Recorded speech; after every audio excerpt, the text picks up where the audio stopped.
Après avoir vu ça, on peut mourir tranquille.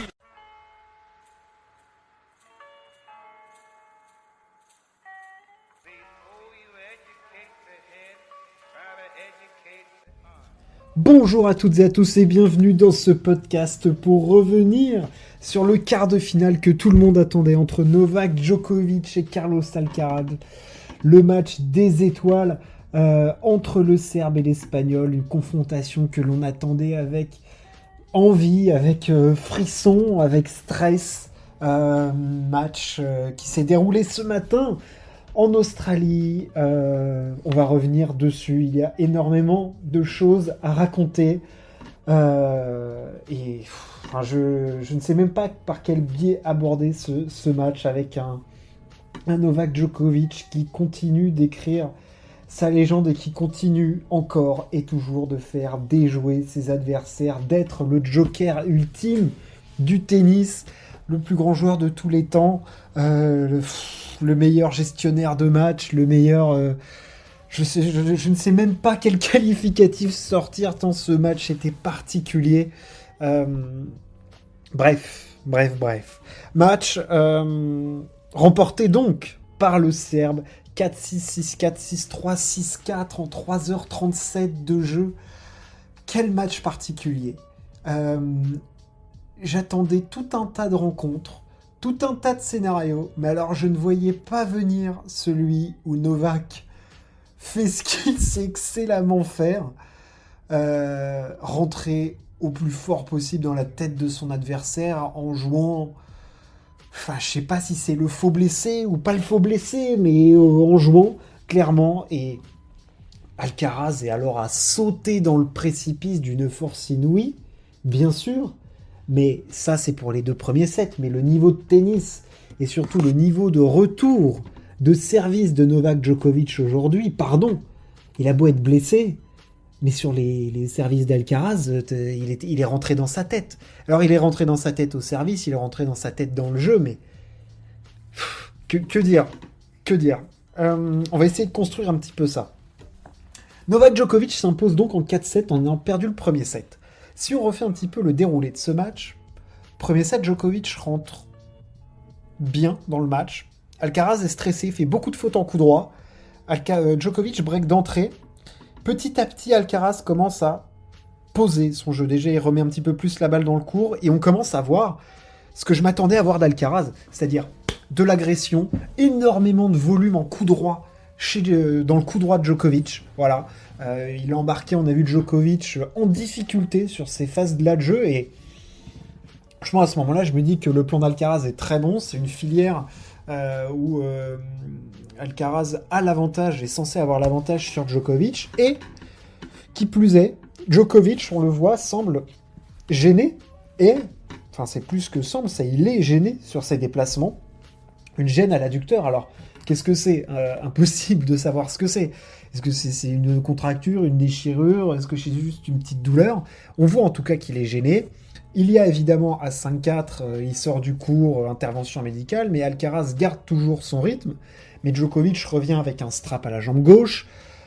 On le voit jouer certains points comme s'il n'était pas blessé. D'autres, on a l'impression qu'il ne peut pas jouer, pas mettre un pied devant l'autre. Et c'est ça qui est hyper déstabilisant pour l'adversaire. Et là où Alcaraz s'est fait complètement manger. Parce que à ce moment-là du match, il faut bien se rendre compte que Alcaraz domine largement. Dans les échanges, on le sent au-dessus, on le sent en contrôle.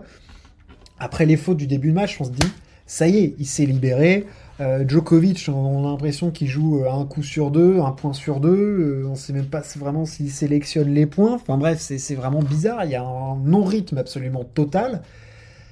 Djokovic remporte son premier jeu de service du deuxième set. Et là, Alcaraz fait une erreur, mais alors fatale. C'est-à-dire que là, a posteriori, c'est peut-être facile, mais déjà sur le moment, on se dit, ok, Djokovic, dans ces phases-là, où il a l'air blessé, mais pas complètement blessé, c'est-à-dire qu'il n'est pas à l'article de la mort, à pas pouvoir mettre un pied devant l'autre comme... En fait, on l'a jamais vu vraiment comme ça, mais on l'a vu vraiment gêné. Je me souviens quand il abandonne à Wimbledon face à Berdych, je crois, c'est un truc comme ça. Face à Wawrinka, et encore on ne le voit pas vraiment boiter, c'est plus Nadal qu'on voyait boiter quand il abandonne face à Mackenzie McDonald. Enfin, quand il va au bout, enfin, je veux dire, on voit, le gars, il y a plus rien, quoi. Enfin, je veux dire, il peut pas mettre un pied devant l'autre. Face à Silic, aussi à l'Open d'Australie, Nadal, il peut plus mettre un bâton. Face à Kachanov à l'US Open. Voilà, là, Djokovic, on voit quand même qu'à certains moments, ah putain, il arrive à se déplacer, quoi. Donc, on se dit, oh putain, s'il commence à faire le coup de ce qu'il a fait face à Fritz, quand il était blessé aux abdos, je sais plus, il y a eu les abdos et la cuisse, c'était face à Zverev et Fritz sur 2 éditions différentes. Je crois que la première, je crois que 2021, c'est les abdos pour moi. Je crois que c'est ça. Quand il gagne apparemment avec une déchirure aux abdominaux en Grand Chelem. Voilà. Avec des vidéos qu'on était censé voir. Mais il faut achever la bête. Il faut achever la bête. Et en plus, Alcaraz, il a en main une arme qui s'appelle l'amorti, qui pour faire courir un mec qui a mal aux adducteurs avec des extensions, peut quand même être pas mal. Et Alcaraz, il se fait complètement prendre dans le rythme de Djokovic. Il se fait breaker d'entrée de deuxième set, 3-0, il revient, il redébreak, mais à partir de ce moment-là, en fait, on a l'impression qu'il a perdu l'avantage qu'il avait, et Djokovic commence petit à petit à se remettre dans le match. On arrive à 4 partout, dans le deuxième set, mais il y a toujours ce faux rythme, très peu d'échanges, on a quelques beaux points, mais on n'a pas l'intensité galactique, magmatique qu'on a pu avoir à l'US Open, enfin à Cincinnati en 2023, à Wimbledon, le niveau de jeu de la finale des Jeux. On n'a pas ça. On a un faux rythme avec des échanges un peu particuliers. Un Novak qui gère ses points en fait. Et petit à petit on le comprend parce qu'on voit qu'il bouge de mieux en mieux et on se dit oh là là, Alcaraz il s'est mis dans un bourbier. Dans un bourbier. Parce qu'on le voit venir, le Novak qui commence à se déplacer de mieux en mieux. Il n'y a quasiment plus aucun point sur lequel il commence à faire oh, j'ai mal. Et il fait un jeu de retour monstrueux à 5-4 sur le service d'Alcaraz avec des retours gagnants de folie. Et ça a été là la grande force de Djokovic, c'est qu'il s'est appuyé sur un combo massif, monstrueux sur ses services, énorme dans la gestion des zones et tout. Et au retour, c'était mais juste galactique ce qu'il a fait en termes d'anticipation et de trouver la bonne zone au retour pour mettre en difficulté Carlos Alcaraz. C'était tout simplement hallucinant ce qu'il a fait. Et on le voyait venir au début du deuxième set et dans le troisième set, ça a été troisième et quatrième set. Déjà dans le jeu, il fait quasiment plus aucune faute. Et en face, Alcaraz paraît complètement dépassé, désœuvré. Il sait plus où il est, il sait pas ce qu'il a en face de lui et il ne s'adapte pas.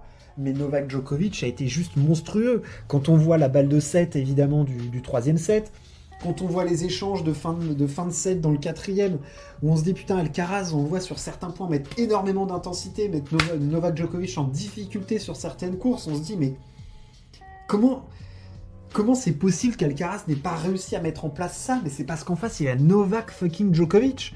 Et c'est une réflexion qu'on se fait souvent, c'est-à-dire qu'on se dit, putain, mais c'est marrant parce qu'on a l'impression que le gars en face, s'il avait fait un tout petit truc différent face à Djokovic, il aurait gagné. Sauf que les mecs ne gagnent pas. Donc en fait, la question c'est comment Djokovic fait pour que les gars en face n'arrivent pas à développer complètement leur jeu. Et là, la faute d'Alcaraz, pour moi, ça a été de ne pas achever Djokovic dans le début du deuxième set. Alors, je ne reviendrai pas sur la déclat de Djokovic qui dit si j'avais pas remporté le deuxième set, j'aurais abandonné. Alors ça, c'est nul comme déclat. Enfin, je veux dire, mon gars, on t'a vu galoper le 3 et le 4e set. T'aurais pas abandonné après le deuxième set. Enfin, je veux dire, t'aurais pas eu mal à la cuisse. Enfin, je veux dire, les antidouleurs, ça doit être une dose à la limite de la normalité pour un cheval. Donc... cette déclat n'est pas là, mais Alcaraz, au moment où il a ce momentum, où il le reprend, il est breaké dans le premier set, il débreak, il gagne le set, donc c'est-à-dire qu'il prend 2 fois quasiment de suite le service de Djokovic. Putain, c'est là qu'il faut matraquer.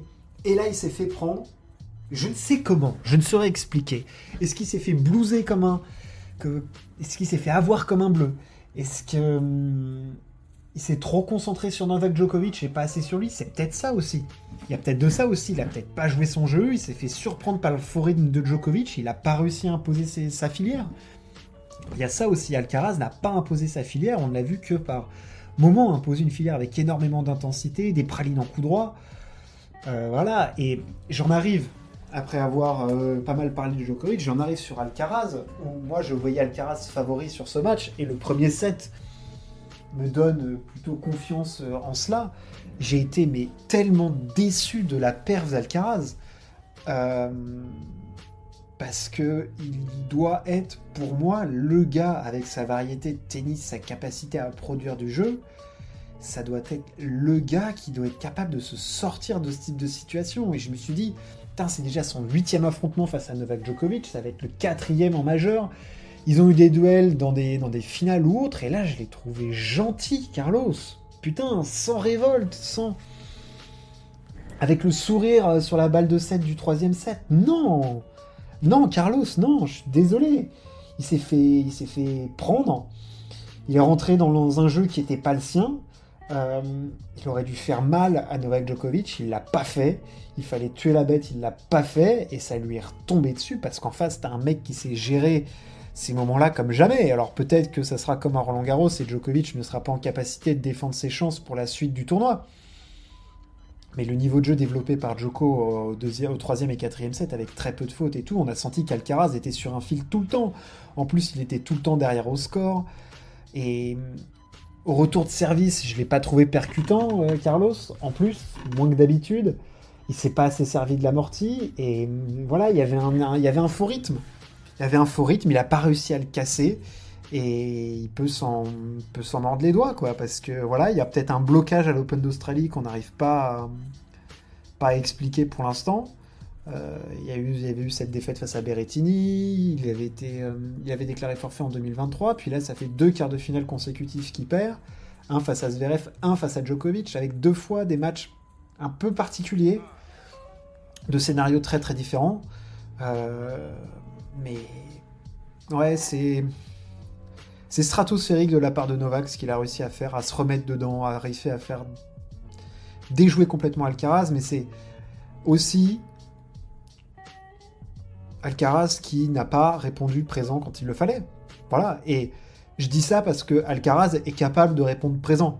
Il a battu Novak Djokovic 2 fois en finale de majeur, il a gagné 4 grands chelems, 5 Masters 1000, il a 21 balais, il est en capacité de pouvoir le faire, mais l'emprise mentale que Novak Djokovic a eue est tout simplement stratosphérique. Enfin, je suis scié d'avoir vu ça. C'est impressionnant ce qu'on a sous les yeux. Je souhaite bonne chance à Alexander Zverev et son mental que je qualifierais de faible. Mais il a tellement envie d'aller chercher ce major, peut-être qu'il sera animé d'une force supérieure. Mais Novak Djokovic, avec le niveau de jeu qu'il a développé, ça peut être stratosphérique. C'est une masterclass psychologique de Djokovic. Enfin, voilà, dans le premier set et tout, on sent qu'il est dominé. Mais comment il arrive à renverser ça, c'est dingue. D'abord en rentrant dans la tête d'Alcaraz, et puis après en inversant en rapport de force. Et j'ai l'impression qu'Alcaraz se laisse trop rentrer dedans psychologiquement par Novak. Je l'ai trouvé trop gentil. C'est comme ça. Tu joues face au mec qui a tous les records du tennis et qui va peut-être aller chercher un 25e. Ça va être... il lui reste 2 matchs pour arriver à ça. 50e demi-finale en Grand Chelem, les chiffres sont ahurissants, hallucinants. Où va-t-il s'arrêter ? Est-ce que Zverev va être en capacité de proposer quelque chose face à Novak Djokovic ? J'ai hâte de voir. J'ai hâte de voir Zverev. Dans quel mental Zverev va aborder sa 9e demi-finale de majeur aussi. Il est en train de passer les caps.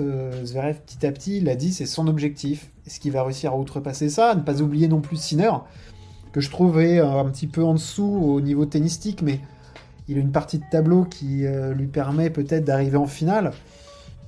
Et après, adviendra ce que pourra, mais fantastique Novak. Fantastique Novak. Le vieux roublard.